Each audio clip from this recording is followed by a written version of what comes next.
उच्चतेमध्ये आपल्या शरीरामध्ये ज्या 50 ट्रिलियन पेशी आहेत आणि आणखीन 50 ट्रिलियन मायक्रोब्स त्याच्यामध्ये राहतात.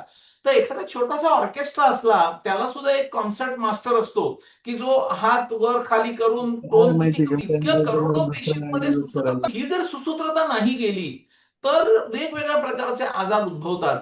आणि समत्व हे वेगवेगळ्या अवयवांमध्ये पाहिजे, प्रत्येक अवयवामध्ये असलेल्या वेगवेगळ्या पेशींमध्ये पाहिजे. आणि त्या प्रत्येक पेशीच्या आतमध्ये जे वेगवेगळे सेल्युलर एलिमेंट्स असतात, रायबोसोम्स, मायटोकॉन्ड्रिया, त्याच्यामध्ये सुद्धा पाहिजे. तर हे जर समत्व येऊ शकलं तर मला असं वाटतं आपण हेल्थ ही वर्षानुवर्ष मेंटेन करू शकू.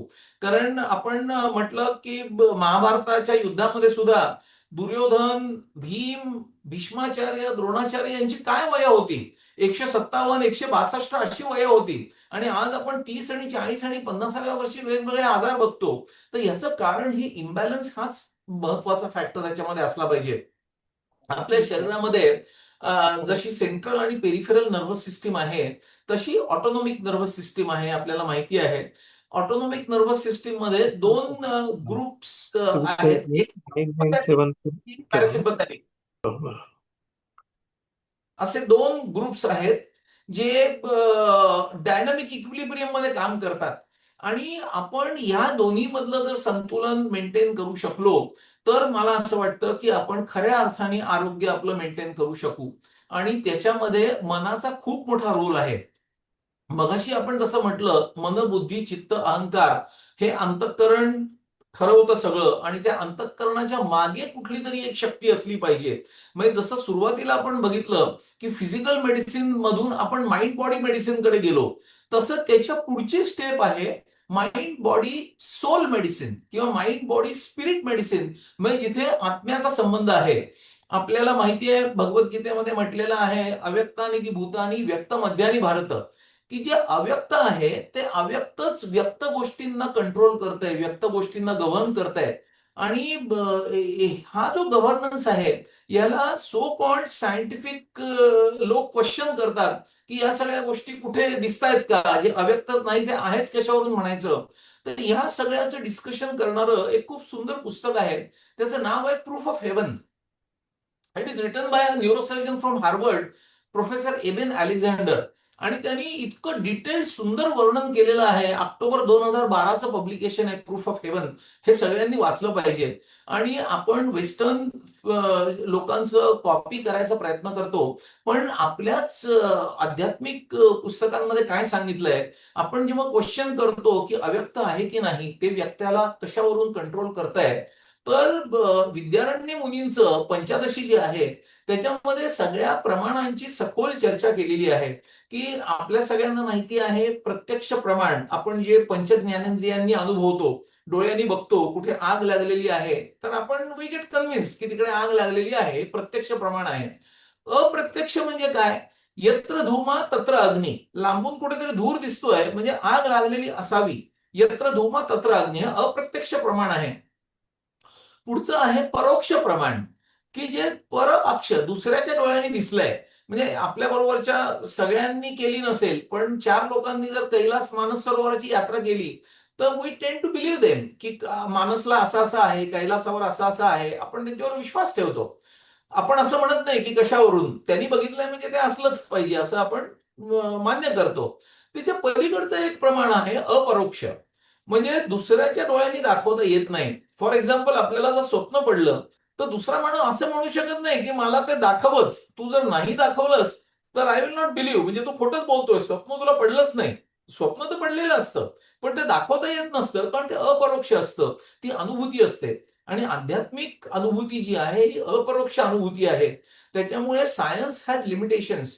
इवन सायन्स सध्या जिथे पोहोचलेलं आहे, आपल्याकडे केनोपनिषदामध्ये जसं म्हणतात, श्रोत्रस्य श्रोत्र, कानाच्या मागचा कान कुठला, मनस्य मनहा, मनाच्या मागचं मन कुठलं, प्राणस्य प्राणा, प्राणाच्या मागचा प्राण कुठला.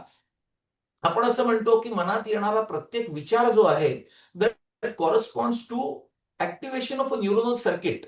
आता न्यूरोनल सर्किट मध्ये काय असतं की series of sequentially place neurons असतात. एक न्यूरॉन फायर होतो, मग तो दुसऱ्याला उद्दीपित करतो, मग तिसऱ्याला उद्दीपित करतो, चौथ्याला उद्दीपित करतो. पण प्रश्न असा पडतो की पहिला जो न्यूरॉन आहे ब्रेन मधला, त्याला इग्निशन कोण देतं? तिथे विचार कुठून येतो? मग this brings us to the concept of individual consciousness, universal consciousness, त्या दोघांमधला डायनामिक इक्विलिब्रियम आणि ह्या सगळ्या गोष्टींचा उहापोह. मी म्हटलं तसं हे करू तेवढं डिस्कशन याच्या एकेका मुद्द्यावर आपल्याला खूप सारं करता येईल. आपण मनामधल्या ज्या आपल्या थॉट्स असतात त्या आपल्याकडून कुठलंही काम करून घ्यायला आपल्याला प्रवृत्त करतात. आपण नेहमी म्हणतो की इच्छाशक्ती, क्रियाशक्ती आणि वाचाशक्ती या 3 मुख्य शक्ती आहेत त्या कुठल्याही कर्माच्या मागे रिस्पॉन्सिबल असतात. त्याच्यामध्ये मनामध्ये इच्छा कसली तरी होणं हे फंडामेंटल जेनेसिस आहे कुठल्याही कर्माचं.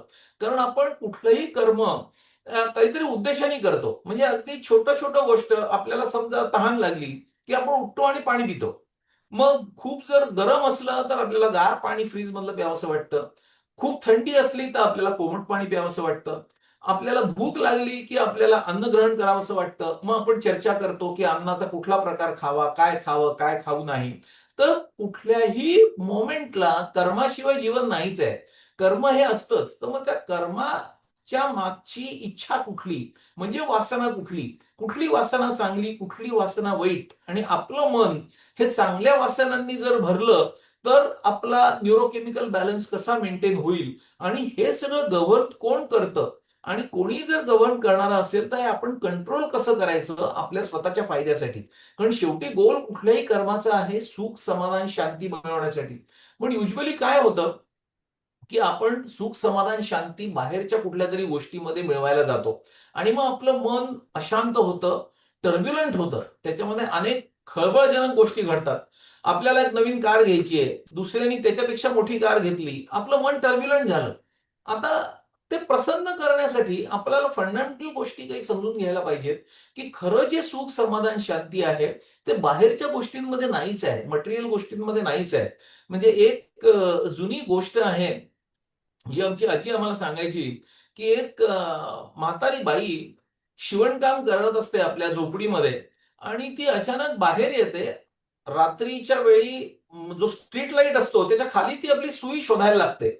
तर एक माणूस रस्त्याने जात असतो. तो येतो आणि त्याला असं वाटतं, की आपणही या आजींना मदत करावी म्हणून तोही शोधायला लागतो. तो म्हणतो, "लास्ट तुम्ही जेव्हा ती सुई वापरली तेव्हा तुम्ही कुठे होतात?" तर ते म्हणले, "मी झोपडीत होते." तर मग तो म्हणतो, की "मग तुम्ही झोपडीत शोधत का नाही? इथे का शोधता?" तर ते म्हणले, "इथे लाईट आहे म्हणून दिसेल म्हणून मी इथे शोधतेय. माझ्या झोपडीत अंधार आहे." पण इथे कितीही शोधली तरी ती सुई सापडणारच नाहीये. तसं सुख, समाधान, शांती हे मटेरियल वर्ल्डमध्ये मुळी नाहीच आहे. त्याच्यामुळे तिथे ते मन शोधायला लागलं, की ते मन आपल्या उड्या मारणाऱ्या माकडासारखं एका झाडावरून दुसऱ्या झाडावर, दुसऱ्या झाडावरून तिसऱ्या झाडावर जातं आणि खऱ्या सुख, समाधान, शांतीच्या शोधामध्ये आयुष्य हरवून जातं. पण मनामध्ये ते चांगले थॉट्स येऊ शकत नाहीत. एक जुनी गोष्ट दशमा त्वम असी ही आपल्याला सगळ्यांना कदाचित माहिती असेल, की 10 जण एका ट्रिपला निघाले. मध्ये नदी ओलांडून जात होते. नदी ओलांडता-ओलांडता ते पलीकडे गेले आणि त्यांना असं वाटलं, की आपल्यातला कोणीतरी हरवलाय. तिथे त्यांना एक साधू भेटले. त्या साधूला ते कासावीस दिसले. तर ते साधू म्हणाले, "तुम्ही काय शोधताय?" तर म्हणले, "आम्ही 9च जण आहोत. तर आम्हाला 10वा जण सापडत नाहीये. बहुतेक तो नदीत बुडाला की काय असं आम्हाला वाटतंय." तर ते म्हणले, "कसं काय?" तर प्रत्येक जण एकेकाकडे पहिलं बोट दाखवून 1, 2, 3, 4 असे 9 जणांना मोजत होता. दुसऱ्यानी पण 9 जणांना मोजलं. मग त्या साधूंनी त्याचं ते बोट धरलं आणि 180 डिग्री फिरवलं आणि त्याला सांगितलं, की "तू 10वा आहेस. दशमा त्वमसि." तसं सुख, समाधान, शांती ही आपल्या मनामध्ये आहे. आपण त्याचा शोध स्वतःच लावणं आवश्यक आहे. आपलं मन हे बाय डिफॉल्टच शुद्ध, चांगलं आहे. आपण ते जर वाईट थॉट्सनी भरणं सोडून दिलं, तर ऑटोमॅटिकली ते चांगलं राहील. तैत्तिरीय उपनिषदामध्ये सविस्तर वर्णन आहे ब्रह्मानंद वल्लीमध्ये, की सगळ्यात चांगला आनंद म्हणजे ब्रह्मानंद. त्याच्या ग्रेड्स त्यांनी डिस्क्राईब केलेले आहेत. एक प्रियत्वाचा आनंद असतो, की आपण समजा लाडू एखाद्या दुकानात गेलो आणि मिठाईच्या आणि तिथे लाडू बघितला, की आपल्याला आनंद होतो. आपल्याला आवडणारा लाडू पाहिला, की तो प्रियत्वाचा आनंद. मग आपण लाडू त्यांनी आपल्याला सॅम्पलला दिला, की थोडं चवीला घेऊन बघा. की आपण तो टेस्ट केला की आपल्याला आणखी एक पुढच्या लेवलचा आनंद होतो, त्याला मोद म्हणतात. त्याच्या पुढे मग आपण काय करतो की तो लाडू विकत घेतो आणि आपल्या मनाला असं वाटतं की आता तो आपण घरी घेऊन जाऊ, म्हणजे आपल्याला 8-15 दिवस तो लाडू मिळेल. म्हणजे तो झाला परमानंद, की आता परपेच्युअली मिळत राहणार आहे आनंद. त्याच्या पुढचा आनंद आहे जो निर्भय आहे, म्हणजे या मटेरियल वर्ल्डशी कनेक्टेड डायरेक्टली नाही आहे, की आपण एखादं गाणं म्हणतो, साधा अंघोळ करताना आपण एखादं गाणं म्हणतो किंवा नाच करताना मुलींना बायकांना जो आनंद होतो त्याला गंधर्वानंद म्हणतात. पण मनुष्य गंधर्वानंद म्हणतात त्याला. त्याच्या पुढचा जो आनंद आहे तो देव गंधर्वानंद आहे, म्हणजे क्रिएटिव्हिटीचा आनंद. आपण स्वतः काढलेलं एखादं चित्र किंवा आपण स्वतःच लिहिलेलं एखादं गाणं म्हणणं, म्हणजे कुसुमाग्रज झालं किंवा ग. माडगुळकर झालं, यांना जो क्रिएटिव्हिटीचा आनंद मिळायचा तो देवगंधर्वांशी कंपेरेबल आहे, म्हणून देवगंधर्वानंद त्याला म्हणतात. ह्या प्रकारचे उपभोगता येतात. याचे पुढचे आनंद सांगितलेले आहेत त्यांनी, की देवतानंद, म्हणजे स्वर्ग लोकांमध्ये देव जो आनंद भोगतात तो देवतानंद. त्याच्यापुढे तो आनंद भोगून स्वर्गामध्ये कंटाळा आला, की त्या देवांना असं वाटतं, की आपण आता पुन्हा अवतार घेऊ पृथ्वीवर आणि इथे जी दुःख आहेत त्या दुःखांचा आपण नाश करू. म्हणून मग रामाचा अवतार आहे, कृष्णाचा अवतार आहे. त्याला अवतारानंद म्हणतात किंवा कर्मदेवतानंद म्हणतात. म्हणजे देव कर्म करायला पृथ्वीवर आलेले आहेत. त्याच्या पुढचा जो आनंद आहे तो इंद्रानंद आहे. म्हणजे इंद्र जो कंट्रोल करतो सगळ्या स्वर्गातल्या गोष्टी, गव्हर्नन्स, ऍडमिनिस्ट्रेशन, त्या आनंदाला इंद्रानंद म्हणतात. त्याच्या पुढे इंद्राला सल्ला देणारे गुरु म्हणजे बृहस्पती. तर गुरूंचा आनंद, आपण दुसऱ्याला काहीतरी एखादी गोष्ट शिकवली, आम्ही एखाद्याला सर्जरी शिकवली, की जो आनंद होतो दॅट इज कम्पॅरेबल विथ बृहस्पती आनंद. त्याच्या पलीकडे प्रजापती जो आहे, की जो नियम घालून देतो, धर्मानी कसं वागायचं, अधर्मानी कसं वागायचं, कॉन्स्टिट्यूशन लिहितो म्हणा, दॅट इज प्रजापती आनंद. आणि त्याच्याही वरचा म्हणजे ब्रह्मानंद. आणि अहम ब्रह्मास्मी हे जे वचन आहे, पुन्हा मी खूप सुपरफिशियल बोलतोय आणि माझा उद्देश आहे की या आता पुढची 45 मिनिटं संपायच्या आत जेवढं मला जास्त तुम्हाला सांगता येईल तेवढं सांगायचं आहे, म्हणून थोडी घाई होत असेल. पण मला असं वाटतं आपण शेवटी काही वेळ प्रश्नोत्तरांना ठेवू. तर अहम ब्रह्मास्मी म्हणजे मीच जर ब्रह्म असलो तर तो टॉपमोस्ट आनंद ब्रह्मानंद हा माझ्या आतच आहे, हे शास्त्र वचन आहे. आपलं चूक अशी होते की आपण आपल्या आत असलेला आनंद सोडून बाहेरचा आनंद शोधत असतो. आणि म्हणूनच उपदेशसारामध्ये रमण महर्षींनी जसं म्हटलंय की स्वतःचा शोध घ्यायचा प्रयत्न करा. हु एम आय हे तुम्ही जर डिफाईन केलं तर मग तुम्हाला या सगळ्या सृष्टीची, सृजनशीलतेची कल्पना येईल आणि तुमच्या लक्षात येईल की जीव, जगत, ईश्वर हे जे ट्रायड आपण म्हणतो क्रिएशनचं, हे 3 वेगळ्या गोष्टी नाहीच आहेत. जर अहम ब्रह्मास्मी याची अनुभूती आली तर मीच जगत आहे आणि हे सगळं एकच आहे. म्हणजे अद्वैत फिलॉसॉफीचा जो पाया आहे तो आपल्याला अनुभवता येईल आपण जर कन्सिस्टंट एफर्ट्स केले तर. प्रश्न काय असतो, की आपल्या आजूबाजूची सृष्टी आणि जग तेच राहतं. आपला दृष्टिकोन तिकडे बघण्याचा आपण बदलला पाहिजे. आपण जग बदलायला जातो, आपण आपला दृष्टिकोन तोच ठेवतो. अपेक्षा ही आहे, की जग तेच राहणार आणि आपला दृष्टिकोन बदलायला पाहिजे. एक छोटंसं उदाहरण देतो. सूर्य पूर्वेला उगवतो आणि पश्चिमेला मावळतो. ही रिॲलिटी आहे. एक लहान मुलगा जेव्हा गच्चीवर जातो आणि तो परसीव्ह करतो, की सूर्य असा हलतोय, पूर्वेकडून निघाला, पश्चिमेकडे मावळायला चाललाय. तो जेव्हा मोठा होतो मुलगा, तेव्हा शाळेमध्ये त्याला शिकवलं जातं, की सूर्य स्थिर आहे आणि पृथ्वी फिरते उलट्या दिशेने, म्हणून सूर्य पूर्वेकडून पश्चिमेकडे जाण्याचा भास होतो. खरी पृथ्वी फिरते. तो आणखीन मोठा झाला, की त्याच्या लक्षात येतं, की पृथ्वी आणि सूर्य दोन्ही स्थिर नाहीये. दोन्ही आकाशगंगेमध्ये फिरतायत. आणखीन त्याची प्रगल्भ जेव्हा बुद्धी होते, त्यावेळी त्याच्या लक्षात येतं, की सगळ्या आकाशगंगा सुद्धा युनिव्हर्समध्ये फिरतायत. म्हणजे सगळंच फिरतंय आणि स्थिर काहीच नाहीये. आणि ह्या सगळ्या ज्ञानाने इव्हॉल्व होऊन जेव्हा तो गच्चीवर जातो, तेव्हा ती सृष्टी तशीच असते. सूर्य पूर्वेलाच उगवतो, पश्चिमेलाच मावळतो, पण त्याचा दृष्टिकोन बदललेला असतो. तर आपला दृष्टिकोन कसा बदलायचा, आपलं मन नियंत्रणात आणायला, प्रसन्न ठेवायला, याच्यामध्ये काश्मीरी शैविझम मध्ये पण बरीच स्तोत्र आहेत. आता आपल्याला त्याला टच करायला वेळ नाहीये. पण आपण आता म्हटलं तसं मूळ आपलं मन शुद्ध असतं, ते आपण कंटामिनेट करतो. तर डे टू डे लाईफमध्ये हे कंटामिनेंट्स काय आहेत ते आपण थोडक्यात बघूया. आपल्याला जर इम्प्युरिटीज कळल्या तर त्या इम्प्युरिटीज टाळण्यासाठी आपण जसं म्हणतो की दूषित अन्न खाऊ नये, तसं इम्प्युरिटीज टाळण्यासाठी काय काय करायचं हे आपल्याला बघता येईल. सगळ्यात पहिल्यांदा म्हणजे डे टू डे आपण लाईफ जे जगतो, त्याच्यामध्ये सध्याच्या जगामध्ये relationship management is a big challenge. म्हणजे सगळ्यांचं एकमेकांशी पटत नाहीये. म्हणजे अगदी घराघरामध्ये पटत नाहीये, नवरा-बायकोत पटत नाहीये, मुलांचं पेरेंट्सशी पटत नाहीये आणि त्याच्यामुळे प्रचंड टर्मॉइल आणि टर्ब्युलन्स मनामध्ये खळबळजनक तयार होतोय. आपण जे म्हटलं, की चांगले विचारांनी मन भरून टाकायचं, त्याच्याऐवजी वाईटच विचारांनी मन भरलं जातंय. तर याच्यासाठी आपण आत्ता जसं बघितलं, तसं दृष्टिकोन एकमेकांकडे बघण्याचा हा प्रेमाचा व्हायला पाहिजे आणि नाती जोपासली गेली पाहिजेत. कारण ही जर जोपासली नाही गेली, तर ह्या निगेटिव्हिटीनी तुमचं मन भरून जाईल आणि मग कितीही साधना केली, कितीही ध्यानाला बसलं, तरी मन एकाग्र होणारच नाही आणि मग सगळं हे अध्यात्माचं वाचन आणि अभ्यास हा फ्युटाईल आहे. कारण अध्यात्म माझ्या मते हे प्रॅक्टिकल सायन्स आहे. म्हणजे आम्ही जसं मुलांना शिकवताना म्हणतो, की ब्रेनचं ऑपरेशन कसं करायचं याची शेकडो पुस्तकं आहेत.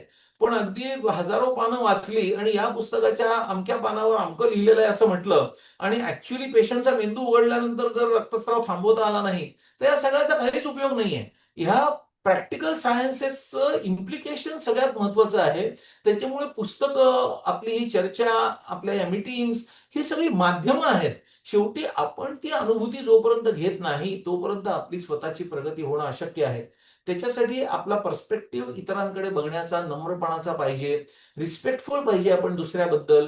आपली जी जबाबदारी असेल आपल्या रोलबद्दल, मग तो कुटुंबातला रोल असो, रोल ॲज अ मदर असो, रोल ॲज अ सिस्टर असो, रोल ॲज अ ब्रदर असो, आपला पेरेंटिंगचा रोल मुलांबद्दल असो किंवा आपल्या म्हाताऱ्या आई-वडिलांची काळजी घेण्याचा रोल असो, आपण रोल प्ले केला पाहिजे आणि हा रोल नीट प्ले करताना मनामध्ये खऱ्या अर्थाने खरोखर प्रेम पाहिजे दुसऱ्याबद्दल.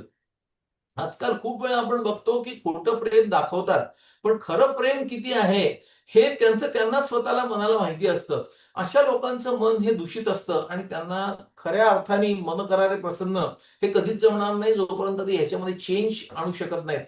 खऱ्या निरागस, निखळ प्रेमाचं एक छोटंसं उदाहरण म्हणून उबंटू म्हणून एक आफ्रिकेमधली जमात आहे, त्यांचं देता येईल. त्या उबंटू जमातीमध्ये सगळेजण एका गावामधले एका कुटुंबासारखे राहतात. तिथे एकदा एक फॉरेनर गेला आणि 10-12 मुलं खेळत होती. तर त्या खेळणाऱ्या मुलांना त्यांनी असं सांगितलं, की "मी समोर झाडाखाली एक मिठाईचं मोठं बॉक्स ठेवतो आणि इथून पळत जायचं आणि जो पहिला नंबर मिळेल त्याला मी ते मिठाईचं बॉक्स देणार. तुमच्यात कॉम्पिटिशन." तर interestingly to the best of everybody's surprise ती सगळी 10-12 जी मुलं होती, ती एकमेकांच्या हातात हात घालून पळत गेली आणि ती म्हणली, की कोणीही एक जण जरी जिंकला, तरी मिठाई आम्ही सगळे वाटूनच खाणार आहोत. त्याच्यामुळे आम्ही हातात हात घालून तो जो प्रवास आहे, जो पळण्याचा आनंद आहे, तो सुद्धा एकत्रच उपभोगू. तर हे जे कंपॅशन आहे, हे जे म्युच्युअल कोऑपरेशन आहे, हे जे परस्परांमधलं प्रेम आहे, हीच खरी ह्युमॅनिटी आहे. आणि हे आपण जर बिल्ड करू शकलो, तरच खरं आपण अध्यात्म आचरणात आणलं हे म्हणता येईल. म्हणजे थेरॉटिकल अध्यात्म पुस्तकं वाचणं वेगळं आणि प्रॅक्टिकल अध्यात्म फोकस करणं वेगळं. आणि प्रॅक्टिकल अध्यात्म जर आपण इम्प्लिमेंट करायला लागलो डे टू डे आयुष्यामध्ये, तर मला असं वाटतं मन अगदी निश्चितपणे प्रसन्न राहील. प्रत्येक वेळी अगदी आयडियल रिलेशनशिप कधीच कोणाचीच नसते. म्हणजे राग, लोभ थोडंफार होतातच. पण की अशी आहे, की तुम्ही तो राग, लोभ किती पटकन विसरता. जितक्या पटकन तो विसरता येईल, मोकळेपणी मन मोकळं करून अक्रॉस द टेबल बोलता येईल, की तुम्ही का रागावलात? असं-असं मी नको होतं करायला किंवा करायला पाहिजे होतं. तू हे करायला पाहिजे होतंस. हे आपण जर मोकळेपणी बोललो, तर दूषित विचार, अप्रसन्न विचार मनामधले लगेच निघून जातात.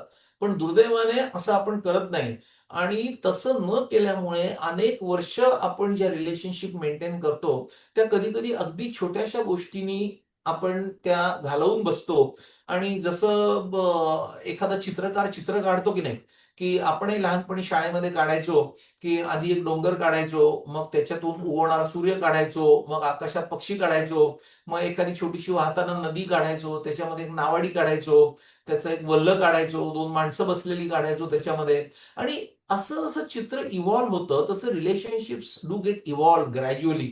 आधी नवीन ओळख होते, मग चित्रासारखं ते इव्हॉल्व्ड होतं. पण हे सगळं करताना एक गोष्ट मनात आपण ठेवली पाहिजे, की चुकून धक्का लागून तिथली कायाशाहीची दौत त्याच्यावर ओतली जाणार नाही. हे आपण प्रकर्षाने बघितलं पाहिजे. नाहीतर मग काय होतं, सगळंच तुम्ही इतकं काढलेलं चित्र वाया जातं आणि खूपशे रिलेशनशिपमध्ये तेच होतं. आणि अशी एखादी रिलेशनशिप तुटली, की त्याचं दुःख तुम्हाला मरेपर्यंत काय राहतं, इट इज कॅरीड फॉरवर्ड सूक्ष्मदेहामध्ये सुद्धा पुढच्या याच्यासाठी. तर हे प्रसन्न मन तुमचं म्हणजे आपण जसं म्हणतो, की स्थूल देहाकडून सूक्ष्म देहाकडे, सूक्ष्म देहाकडून कारण देहाकडे, कारण देहाकडून महाकारण देहाकडे. ते सगळं कॅरी फॉरवर्ड होऊ नाही याची काळजी आपण डे टू डे जर वागण्यामध्ये आपण ठेवली, तर खूपच सगळ्या गोष्टी सोप्या होतात. पण मग मध्ये काय येतं आपल्या ह्या सगळ्याच्या, इगो येतो, की माझं काय चुकलं? माझं चुकलंच नाही. त्याचं चुकलं. माझा अहंकार मध्ये येतो. अति अभिमान जो स्वतःचा असतो. पण आपण जर शांतपणे बसून 5 मिनिटं विचार केला, की कसला अहंकार आहे? मी काय-काय केलं आहे? नीट आपण जर विचार केला, तर आपल्या लक्षात येईल, की आपल्याला जन्म दुसऱ्यानेच दिला. आपलं नाव आपल्या आई-वडिलांनीच ठेवलं. शिक्षण आपल्याला दुसऱ्यानेच दिलं. रोजगार आपण जिथे कामधंदा करतो किंवा सेल्फ एम्प्लॉईड असू आमच्यासारखे डॉक्टर्स, तरी सुद्धा रोजगार आम्हाला पेशंटमुळे मिळतो. आपल्याला नेम, फेम, रेकग्निशन, इज्जत ही दुसऱ्यांनीच दिली. आपल्याला जन्मल्यावरही कोणीतरी दुसरं स्वच्छ करतं न्यूबॉर्न बेबीला आणि शेवटची अंघोळ सुद्धा दुसरंच कोणीतरी घालतं, नाही? मरणानंतर आपली संपत्ती दुसरेच वाटून घेणार असतात. स्मशानभूमीमध्ये दुसरेच कोणीतरी घेऊन जाणार असतात. मग हा एवढा इगो कसला, की मी केलं हे कशासाठी आहे? आणि हा जर इगो आपण सरेंडर केला, तर मला असं वाटतं मन अगदी सहजपणे प्रसन्न राहील. इगो मॅनेजमेंटची वेस्टर्न फिलॉसॉफीवर बरीच पुस्तकं आहेत आणि न्यूरोसायकॉलॉजीमध्ये त्याची वेगवेगळी टेक्निक्स डिस्क्राईब केलेली आहेत. पण मला असं वाटतं भारतीय अध्यात्मशास्त्रामध्ये आपण प्रत्येक कर्म जर ईश्वरार्पण बुद्धीने केलं, की मी ईश्वराला अर्पण करूनच कर्म करणार. चांगल्यात चांगलं पवित्र कर्म करणार. आपण देवाला प्रसाद कसा दाखवतो? समजा आपण मार्केटमध्ये जाऊन सफरचंद आणली 1 किलो. तर देवाला नैवेद्याला आपण त्यातली चांगली 2 काढतो आणि ठेवतो. एखादं बारीक किडकं असेल तर ते देवाला ठेवत नाही. तसं आपण जर प्रत्येक कर्म केलं ईश्वरार्पण बुद्धीने, तर प्रत्येकच कर्म सकस होईल आणि चांगलं होईल, शुद्ध होईल, प्रसन्न होईल. आणि ते कर्म करताना मनामध्ये पण प्रसन्नतेची भावना जी असेल, ती कायमची चिरकाल ती तुमच्यामध्ये राहील. दुसरा फॅक्टर महत्वाचा असा आहे, की फळासाठी कर्म नको करायला. कर्मण्यावाधिकारस्ते मा फलेषु कदाचिन जे म्हणतात, कर्मयोगाचा गाभा तोच आहे, की ईश्वर प्रसाद भावनेने मी फळ स्वीकारेन. I will do my best. पण जो रिझल्ट मिळणार आहे, तो माझ्या हातात नाही आहे.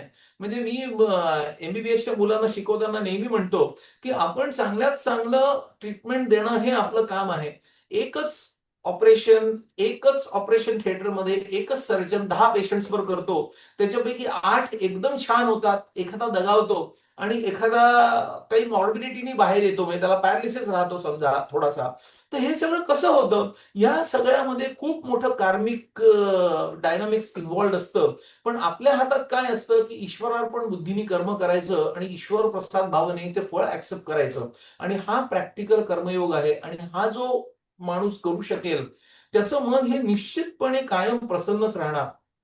आपण नारद आणि सनकादिक ऋषींचा छांदोग्य उपनिषदातला अध्याय 7वा लक्षात ठेवला पाहिजे. की नारद म्हणतात सनकादिकांना, की मी सगळी शास्त्र वाचली, सगळी पुराणं वाचली, मी सगळे वेद वाचले, माझे सगळे पाठ आहेत. मी मगाशी उदाहरण दिलं, पुस्तकं पाठ आहेत तशी. पण तरीही मला सुख, समाधान, शांती नाही आणि माझं मन अजूनही टर्ब्युलंट आहे आणि ते प्रसन्न नाही. तर मी काय करायला पाहिजे? तेव्हा सनकादिक त्याला सांगतात, की नुसती थिअरी वाचून उपयोग नाहीये. हे प्रॅक्टिकली इम्प्लिमेंट करण्यासाठी जी साधना लागते, म्हणजे यज्ञ, दान आणि तप ह्या 3 गोष्टी सांगितलेल्या आहेत, की ह्या जर तुम्ही रिपीटेडली, कन्सिस्टंटली फॉलो केल्या, तरच तुम्हाला ह्याच्यामध्ये यश मिळणार आहे. मी खूप खोलामध्ये छांदोग्याच्या आता जात नाही.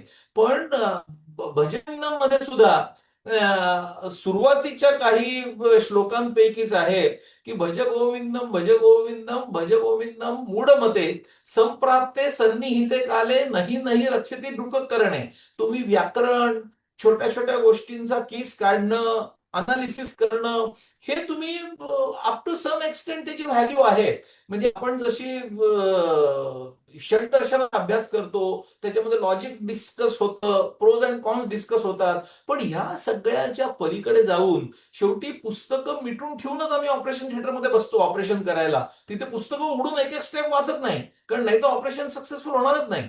तशी आपली सगळी आध्यात्मिक पुस्तकं एकदा वाचन त्याचं झालं, म्हणजे श्रवण, मनन, चिंतन आणि निधिध्यासन हा रोड मॅप जर फॉलो आपण करू शकलो, तर तुम्ही ते सगळ्याचा अर्क जेव्हा त्याचं अधिष्ठान तुमच्या मनामध्ये कायम राहतं, त्यावेळेस तुमचं मन प्रसन्न सतत राहू शकतं. अदरवाईज ते नाही राहू शकणार. मगाशी आपण जशा दूषित गोष्टी बघितल्या, की what are the distracting factors day to day लाईफमध्ये. म्हणजे थेअरी आणि प्रॅक्टिस याचा आपण ब्लेंड एकत्र केला पाहिजे. तरच आपण याच्यामध्ये यशस्वी होऊ. रिलेशनशिप हा जसा एक मोठा मुद्दा आपण बघितला, तसा पैसा आणि त्याची गरज व्हर्सेस त्याचा लोभ हा एक खूप मोठा डिटर्मिनंट आहे. पर्टिक्युलरली यंगस्टर्समध्ये आम्ही बघतो, की आणखीन पैसे पाहिजे, आणखीन पैसे पाहिजे अशी प्रचंड इन्सिक्युरिटी असते. पण ती इन्सिक्युरिटी तुम्हाला कुठेच शांती मिळू देत नाही. मग याचा अर्थ पैसा नकोच का? पैशाचं महत्व नाही का? मग म्हणजे तुम्ही म्हणाल तुम्ही एवढे शिकलात आणि तुम्ही एवढे पैसे कशासाठी मिळवले? तर पैसे हे खूप आवश्यक आहेत. कारण म्हणजे भर्तृहरीच्या नीतीमध्ये, नीतिषटकामध्ये त्यांनी म्हटलेलं आहे, की लाचार गरिबीपेक्षा मृत्यू परवडला. कारण मृत्यू एकदाच येतो. म्हणजे एखाद्याला फाशीची शिक्षा झाली, तरी ती काही क्षणच त्याला सफर करावी लागते. पण गरिबी जी असते, लाचारी जी असते, पैसे नसले आपल्याकडे की, ती रोज क्षणाक्षणाला त्याला मृत्यू देत असते. रोज तो जिवंत आहे तोपर्यंत. त्याच्यामुळे पैसे निश्चितपणे पाहिजेत. पण पैसे आपल्याला आवश्यक त्या गरजा डे टू डे आपल्या रिक्वायरमेंट फुलफिल करण्यासाठी ते पैसे पाहिजेत. अति तिथं माती म्हणजे anything in excess is a poison अशी पॉइझनची डेफिनेशन आहे. तर आपण सगळ्यांनी चाणक्य नीती, विदुर नीती, भर्तृहरी नीती याचा खरोखरच अभ्यास केला तर खूप गोष्टी आपल्याला एनलायटन होतील. आणि एक गोष्ट ज्यांच्याकडे खूप जास्त पैसे आहेत, त्यांना सुद्धा सुख, समाधान, शांती मिळाली होती का? याचा विचार आपण केला पाहिजे. अलेक्झांडर दी ग्रेट शेवटी गेला, तेव्हा त्यांनी सांगितलं होतं, की माझ्या कॉफिनमधून दोन्ही हात माझे बाहेर ठेवा आणि लोकांना कळू दे, की मी एम्प्टी हँडेडनीच वर गेलो. म्हणजे जाताना कोणी संपत्ती नेऊ शकत नाही. हिटलर त्याचं शेवटी त्याला आत्महत्याच करावी लागली. मुसोलिनीचं ब्रुटल एक्झिक्युशन झालं. शेवटी इतिहासात आपण वाचलं तर आपल्याला ती गोष्ट माहिती आहे, की एका माणसाला सांगितलं होतं, की "तू जितका पळशील सूर्यास्त होईपर्यंत तेवढी तुला जमीन मिळेल." आणि तो पळाला, पळाला, पळाला आणि खूप पळाल्यानंतर तेवढी सगळी जमीन त्याची झाली. पण तो मूर्छित होऊन पडला आणि त्याने देह ठेवला आणि त्याला शेवटी 5 फूट जमीन फक्त लागली. तर हा जर अवेअरनेस असला, तर मला असं वाटतं we can win over factor like money. म्हणजे पैसा जरी आवश्यक असला आणि दुसरी महत्वाची गोष्ट आपण आपले जे संस्कृत सगळे वाचन करतो, शंकराचार्यांची स्तोत्र म्हणतो. श्री सुक्तामध्ये अगदी सखोल सांगितलेलं आहे, की लक्ष्मी गरजेची पण आहे, पण लक्ष्मी म्हणजे फक्त धन नाही, धनलक्ष्मी नाही. आदिलक्ष्मीची गरज काय आहे? धनलक्ष्मीची गरज काय आहे? विद्यालक्ष्मी काय आहे? धान्यलक्ष्मी काय आहे? धैर्यलक्ष्मी काय आहे? संतानलक्ष्मी काय आहे? विजयलक्ष्मी काय आहे? आणि हत्तीवर वाजत-गाजत येणारी गजलक्ष्मी काय आहे? म्हणजे आपण इथिक्स, मॉरल्स आणि व्हॅल्यूजनी जेव्हा जगत असतो, त्यावेळी तत्त्वानी मिळवलेली, मानाने मिळवलेली, आदराने जपलेली अशी जी सुयोग्य लक्ष्मी आहे, त्याला अनपगामिनी म्हटलंय. म्हणजे ती कायम चिरंतन आपल्याजवळ वास करते. ती निघून जात नाही आणि जी वाईट मार्गाने मिळवलेली असते, ती निघून जाते. त्याला लक्ष्मी म्हणतच नाही. त्याला अवदसा म्हणतात. तर लक्ष्मी आणि अवदसा याच्या आणखीन खोलात जायला नको. श्रीसुक्तावरही खूप बोलता येईल. पण तन्नो लक्ष्मी प्रचोदयात हे जेव्हा श्रीसुक्तात म्हणतात, त्यावेळी तन्नो लक्ष्मी म्हणजे कुठली लक्ष्मी? हे आपण मनामध्ये पक्क समजून घेतलं पाहिजे. आणि हे समजून घेण्यासाठी संस्कार आपले जे वैदिक 16 संस्कार सांगितलेले आहेत, ते आपल्या प्रसन्न मनासाठी खूप आवश्यक आहेत. भागवताच्या 8व्या स्कंदामध्ये पयोव्रत सांगितलेलं आहे. गर्भदान संस्कार जो आहे, अदितीने ते पयोव्रत केलं होतं. त्याच्यामुळे तिच्या पोटी वामन अवतार झाला होता. मग पुढे पुवसन आहे, सीमंतोन्नयन आहे, जातकर्म आहे, नामकरण आहे, निष्क्रमण आहे, अन्नप्राशन आहे, चौलकर्म आहे. पण या सगळ्या संस्कारांमध्ये मला असं वाटतं मुंज, सोडमुंज आणि विवाह हा संस्कार अतिशय महत्वाचा आहे. आणि सध्या कुठे प्रॉब्लेम निर्माण होत असतील तर ते या संस्कारांमध्ये प्रॉब्लेम्स निर्माण होत आहेत असं मला वाटतं. याचं आत्मपरीक्षण आपण करणं आवश्यक आहे. वाढदिवसाच्या दिवशी आपल्यामध्ये पद्धत आहे, आपण औक्षण करतो, दिवा लावतो आणि शुभेच्छा देतो. आता दिव्यामध्ये उद्देश काय आहे? आपण इलेक्ट्रिकचे बल्ब लावत नाही सगळीकडे. कारण दिव्यामध्ये एका ज्योतीवरून दुसरी ज्योत आपण लावू शकतो. म्हणजे ज्योत से ज्योत चलाते जलाते चलो, प्रेम की गंगा बहाते चलो. हे जे दीप प्रज्वलनामध्ये आहे ते इलेक्ट्रिकच्या बल्बवर नाही आहे.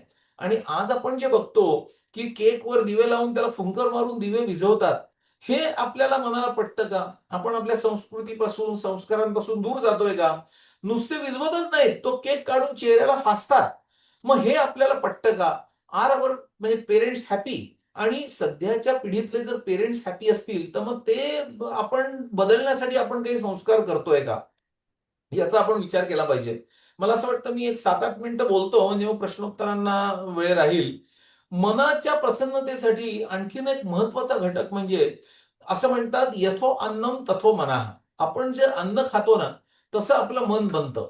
आणि याच्यावर खूप सारं बोलता येईल. म्हणजे काय खायचं, किती खायचं, कसं खायचं, खाताना एकाग्रता हवी, चांगले संस्कृत शब्द आपल्या कानावर जर पडले, पवित्र श्लोक, तर किती फरक पडतो अन्नामध्ये, आपल्या लाळेच्या ग्रंथींमध्ये, पाचक रसांमध्ये. हे खूप खूप महत्वाचं आहे आणि सायंटिफिकली प्रूव्हन आहे. म्हणजे अन्नावर पण बरंच बोलता येईल, पण आता वेळ कमी आहे, त्याच्यामुळे एक एक विषय आपण टच करतोय.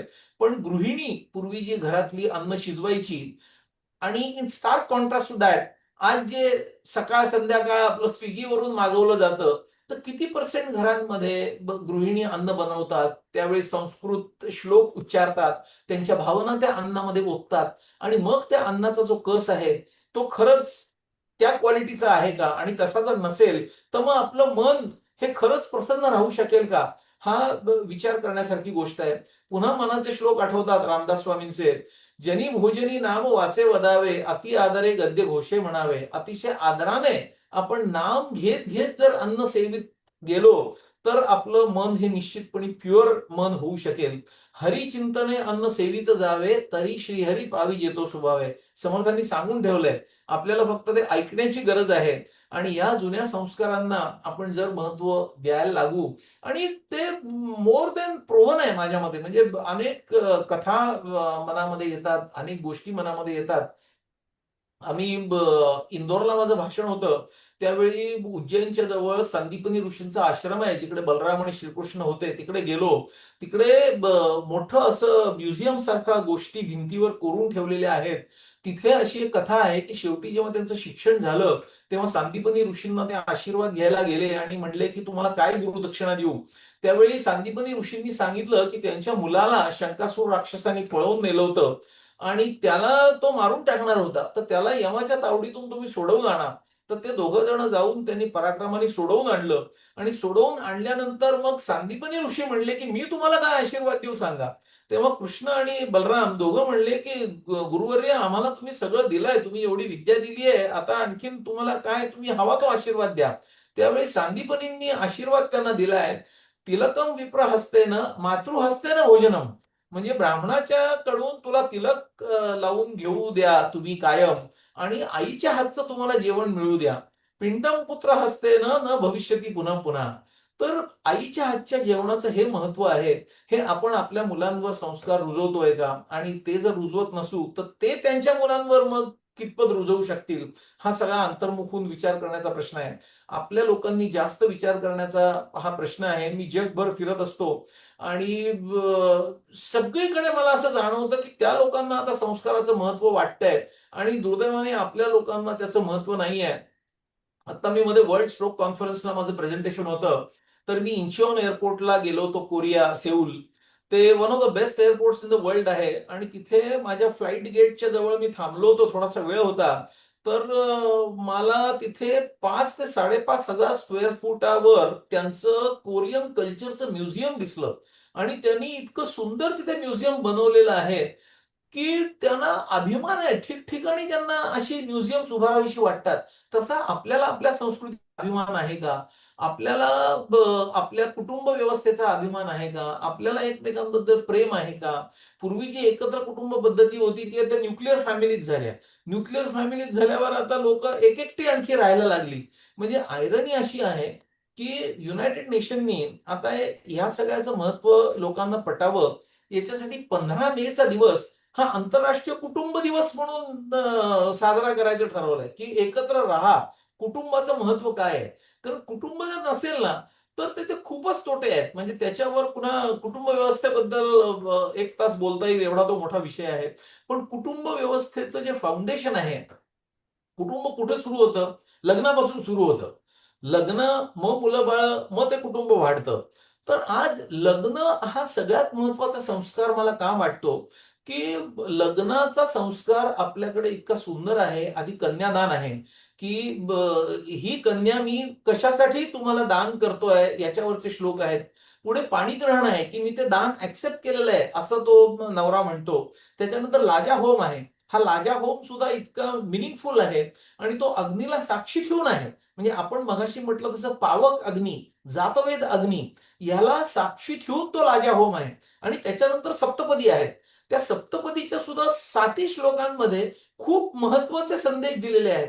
पण आज आपण काय बघतो? डेस्टिनेशन वेडिंग, इव्हेंट मॅनेजमेंटची लोकं. म्हणजे नुसतं किस करणं एकमेकांना हे वेडिंग आहे का? मुला-मुलींना एकमेकांना उचलतात, मध्ये अंतरपाठाचे खेळ करतात. म्हणजे हा